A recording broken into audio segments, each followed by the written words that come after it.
चलो छोटू, Newton's laws of motion का आज हम लोग थर्ड क्लास करने जा रहे हैं। ठीक है, इससे पहले हम लोग पढ़ चुके हैं, मतलब प्रीवियस क्लास में हमने पढ़ा था बैलेंस फोर्स, अनबैलेंस फोर्स। ठीक है, आज हम लोग पढ़ने जा रहे हैं न्यूटन्स लॉज ऑफ मोशन। ठीक है, तो देखो न्यूटन ने 3 लॉ दिया, first laws of motion, second laws of motion and third laws of motion. ठीक है, तो चलो हम लोग आज फर्स्ट लॉ को पढ़ते हैं छोटू। देखो तो न्यूटन फर्स्ट लॉ क्या बोलता है। ठीक है, तो पहले हिंदी में सुन लो ताकि जल्द समझ जाओगे। तो Hindi overall Newton first law ये बोलता है कि मान लो अगर ये पेन है, अगर ये रेस्ट में है तो ये रेस्ट में रहेगा, अगर ये मोशन में है, यूनिफॉर्म मोशन में है तो ये यूनिफॉर्म मोशन में रहेगा, जब तक कि इस पर कोई एक्सटर्नल फोर्स ना लगे। जैसे मान लो इसको हम यहाँ पर रख दिए छोटे, तो देखो ये रेस्ट में है, तो जब तक हम इसको ऐसे टच करके इस पर फोर्स नहीं लगाएंगे तब तक ये क्या रहेगा, रेस्ट में रहेगा।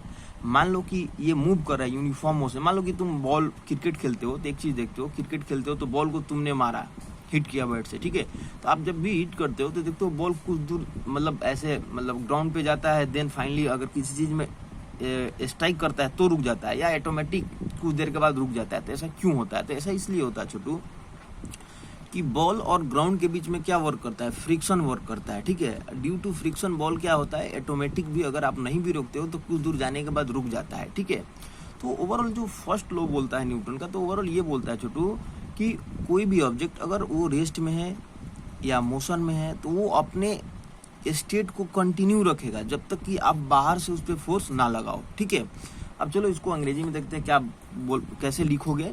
A body at rest remain in rest or moving with a uniform speed continue in motion unless an external force applied on it। बोला है कि अगर कोई ऑब्जेक्ट रेस्ट में है तो वो रेस्ट में रहेगा, यूनिफॉर्म मोशन में है तो यूनिफॉर्म मोशन में रहेगा जब तक कि आप बाहर से उस पर फोर्स ना अप्लाई करो। ठीक है, तो सबसे पहले तो तुमको ये समझ में आ गया होगा कि ये मतलब क्या बोलना चाहता है न्यूटन फर्स्ट लॉ। ठीक है, अब सेकेंड लॉ की बात करोगे छोटू, देखो सेकेंड लॉ क्या बोलता है।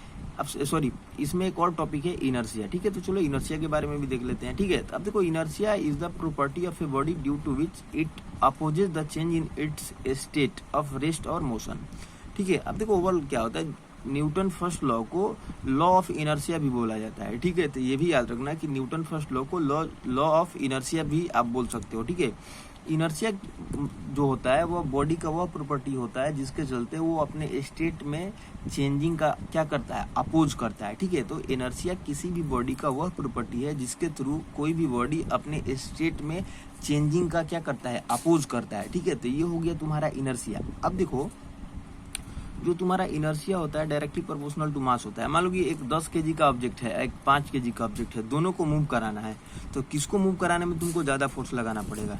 तो जाहिर सी बात है कि 10 केजी का जो ऑब्जेक्ट है उसको मूव करने के लिए आपको क्या करना पड़ेगा, ज्यादा फोर्स अप्लाई करना पड़ेगा। ठीक है, तो जो तुम्हारा इनर्शिया है मास के डायरेक्टली प्रोपोर्शनल होता है। ठीक है, जितना ज्यादा मास होगा उसका इनर्शिया भी क्या होगा, उतना ही ज्यादा होगा। ठीक है, तो इनर्शिया भी समझ गए हो, यह बॉडी का वह प्रॉपर्टी है जो कि उसके स्टेट में किसी भी टाइप के चेंजिंग का क्या करता है, अपोज करता है। ठीक है, तो तुमको इनर्शिया भी समझ में आया होगा। ठीक है, अब चलो थोड़ा सा एग्जाम्पल की बात करते हैं। ठीक है, तो देखो एग्जाम्पल है, a person sitting in bus move outward when bus take a turn due to property of inertia. बोला है कि अगर आप किसी बस में बैठे हो और कहीं पर बस तुम्हारा टर्निंग ले रही है, घूम रही है, तो वहां पर तुम देखते हो कि तुम क्या हो, बाहर की तरफ तुम पर फोर्स लगता है। तो ऐसा क्यों होता है? ऐसा इसलिए Chhotu due to property of inertia. ठीक है, आप इनर्शिया के प्रॉपर्टी के चलते बाहर की डायरेक्शन में क्या होते हो, झुक जाते हो। बात समझ में आ रही है? ठीक है, चलो एक और एग्जांपल की बात करते हैं। व्हेन वी हिट अ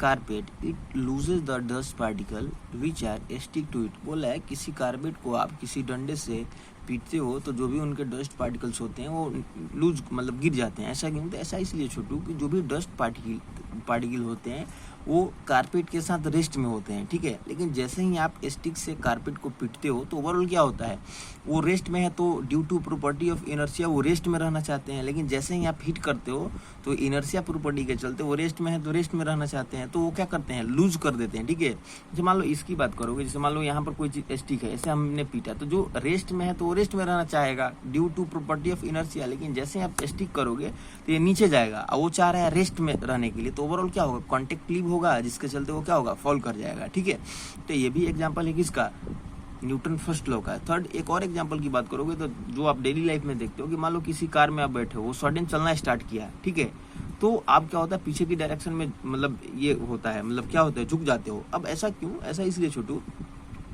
कि आप पहले से रेस्ट में थे, तो आप क्या चाहोगे कि हम रेस्ट में ही रहें, ठीक है, लेकिन गाड़ी जैसे ही चलना स्टार्ट करेगा तो आप पर क्या लगेगा, फोर्स लगेगा, due to property of inertia. क्यों? क्योंकि आप रेस्ट में हैं तो आप चाह रहे हैं कि हम रेस्ट में रहें, लेकिन गाड़ी जैसे स्टार्ट हुआ, चलना स्टार्ट करेगा तो आप अपने मौसम स्टेट को कंटिन्यू करना चाहते हैं, ठीक है, लेकिन वो स्टेट क्या हो रहा है, चेंज हो रहा है, तो उस चीज़ को अपोज करोगे आप, तो आप पर क्या लगेगा, फोर्स लगेगा, ठीक है।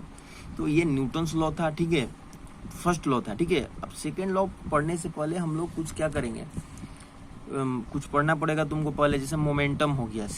न्यूटन सेकंड लॉ पढ़ने से पहले आपको मोमेंटम पढ़ना पड़ेगा, ठीक है। तो मोमेंटम क्या होता है, देखो ध्यान से,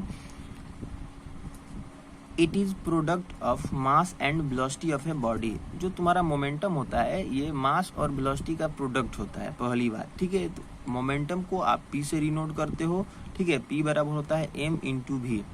अब चलो मोमेंटम में कुछ पॉइंट्स हैं उनको हम लोग देखते हैं। तो पहला पॉइंट ये हुआ Chhotu, it is a vector quantity. जो मोमेंटम होता है वो वेक्टर क्वांटिटी होता है, डिनोटेड बाय पी। इसको किससे डिनोट करते हो, तो पी से डिनोट करते हो। ऐसा यूनिट इज केजी मीटर पर सेकेंड, ठीक है। तो जो मोमेंटम का ऐसा यूनिट होता है वो होता है केजी मीटर पर सेकेंड, ठीक है। तो देखो हमने आज जो भी बातें बताई तुमको, न्यूटन फर्स्ट लॉ, मोमेंटम और कुछ उनके एग्जाम्पल, इनको आप क्या करना मतलब घर पे ट्राई करना। समझने के लिए कोई डाउट होता है तो हमको कमेंट करके बताना, ठीक है।